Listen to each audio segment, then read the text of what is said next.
Next episode दिल दहला देने वाला है। आज का ट्विस्ट सुनकर आपके रोंगटे खड़े हो जाएंगे। दृश्य एक भव्य हवेली का बैठक कक्ष। शाम का समय है। सूरज की सुनहरी किरणें खिड़कियों से छन कर आ रही हैं, लेकिन माहौल में एक अजीब सी उदासी छाई हुई है। अनु चिंतित और बेचैन होकर कमरे में टहल रही है। उसके हाथ कांप रहे हैं, माथे पर पसीने की बूंदें उभर आई हैं। वो बार-बार अपनी कलाई पर बंधी घड़ी को देखती है, जैसे किसी अनहोनी का इंतजार कर रही हो। अनु मन ही मन, हे भगवान, कब तक ये इंतजार, कब तक ये बेचैनी। मुझे बस एक बार राजनंदिनी जी से मिलना है। एक बार, बस एक बार उनसे मिलकर अपनी गलती की माफी मांगनी है, अपनी आत्मसम्मान के लिए। वो माफी जो मैंने खो दी है, उसे वापस पाना है। आर्या ने कहा था कि वो मुझे उनकी शादी में जरूर बुलाएंगे, पर वो कब? क्या वो मुझे भूल गए या वो मुझे मिलने ही नहीं देना चाहते? तभी कमरे का दरवाजा खुलता है और आर्य प्रवेश करता है। उसकी आंखों में एक अजीब सी कश्मकश है, एक अनकहा गम। वो अनु को देखता है, जो अब खिड़की के पास खड़ी बाहर सूने आसमान को घूर रहा है। आर्य, आर्य, धीमी कांपती आवाज में, अनु, तुम यहाँ क्या कर रही हो? अनु चौंक कर पलटती है। आर्य की आवाज सुनकर उसके दिल की धड़कनें तेज हो जाती हैं।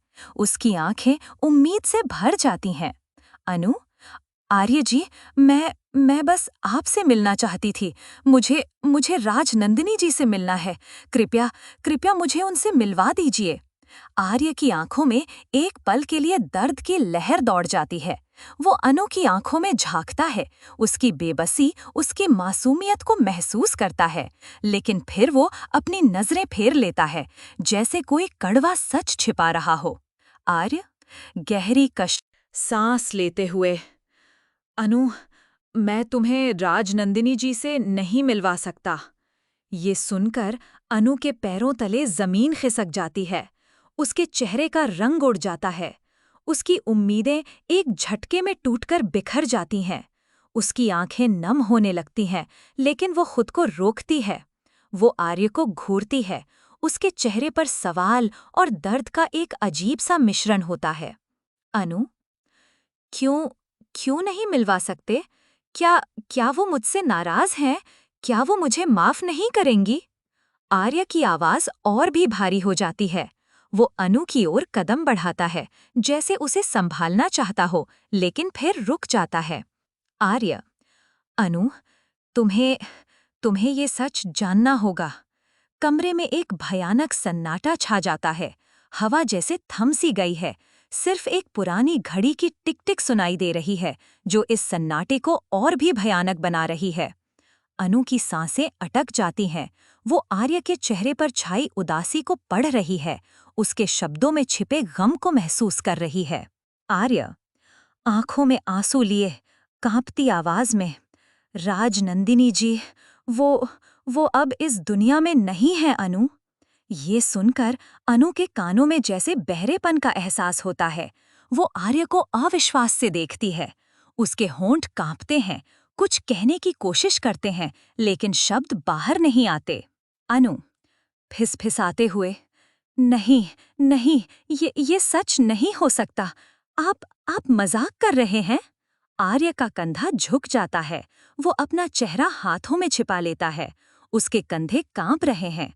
अनु को पहली बार आर्य के गम का अंदाजा होता है। उसे समझ आता है कि ये मजाक नहीं, बल्कि एक कड़वा सच है, एक ऐसा सच जो उसके दिल को चीर कर रख देगा।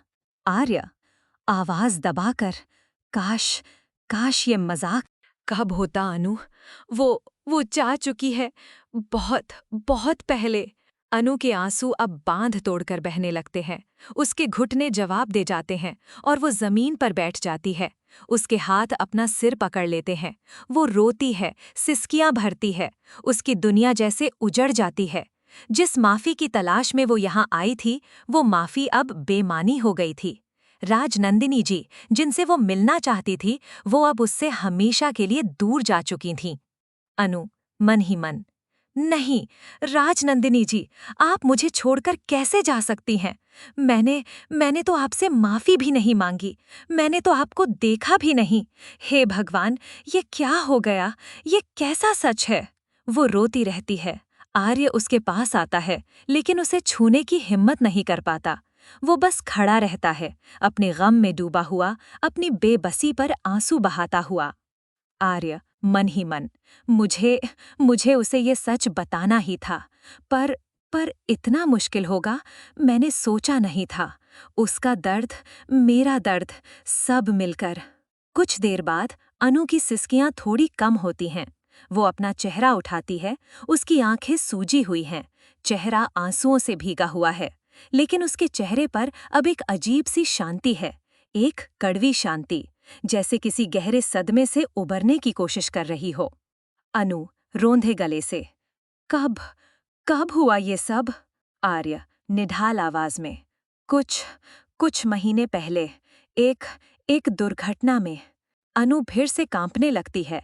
वो उठकर खड़ी होती है, लड़खड़ाते कदमों से।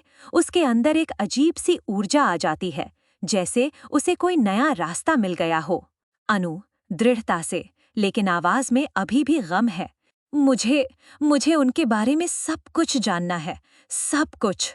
वो आर्य को देखती है, उसकी आंखों में अब आंसू नहीं, बल्कि एक अजीब सी कशिश है, एक सच्चाई को जानने की प्यास। वो जानती है कि राजनंदिनी जी अब नहीं हैं, लेकिन वो उनकी कहानी जानना चाहती है, उनके बारे में सब कुछ समझना चाहती है। वो एक गहरी सांस लेती है, जैसे खुद को संभाल रही हो। अनु, हल्की मुस्कान के साथ जो दर्द से भरी है, शायद शायद यही मेरे लिए सही है, शायद यही नियति है। वो मुड़कर खिड़की से बाहर देखती है। सूरज अब डूब चुका है, आसमान में सिंदूरी रंग फैल गया है, लेकिन अनु की दुनिया में अंधेरा छा गया है। वो जानती है कि अब उसे इस कड़वे सच के साथ जीना सीखना होगा। वो आर्य की ओर मुड़ती है। अनु, धन्यवाद आर्य जी, मुझे मुझे सच बताने के लिए। वो धीरे धीरे कमरे से बाहर निकल जाती है। उसके कदम अब भी लड़खड़ा रहे हैं, लेकिन उसके अंदर एक अजीब सी शांति है। वो बाहर निकलकर अपनी सहेली को फोन मिलाती है। अनु, फोन पर, आवाज में अभी भी गम है, लेकिन एक नई मजबूती भी है। सुन, मुझे तुझे कुछ बताना है, कुछ ऐसा जो जो तू यकीन नहीं करेगी। राजनंदिनी जी, वो जो कुछ भी बताती है, उसकी सहेली सुनकर हैरान रह जाती है। अनु अब उस कड़वे सच को जी रही है और उसे अपने अंदर समाने की कोशिश कर रही है। ये सच उसे तोड़ देता है, लेकिन शायद शायद उसे मजबूत भी बनाएगा। अनु मन ही मन, राजनंदिनी जी, आप अब नहीं हैं, पर आपकी कहानी, आपकी यादें, वो हमेशा मेरे साथ रहेंगी, और मैं उन्हें कभी नहीं भूलूंगी। वो आसमान की ओर देखती है, जहां तारे टिमटिमा रहे हैं। उसके चेहरे पर एक अनकहा गम है, एक खोई हुई हंसी है, लेकिन एक नई मंजिल का एहसास भी है। अगला एपिसोड सुनकर आपको पता लग जाएगा। चैनल को सब्सक्राइब कर दें ताकि लेटेस्ट अपडेट्स मिस ना हो।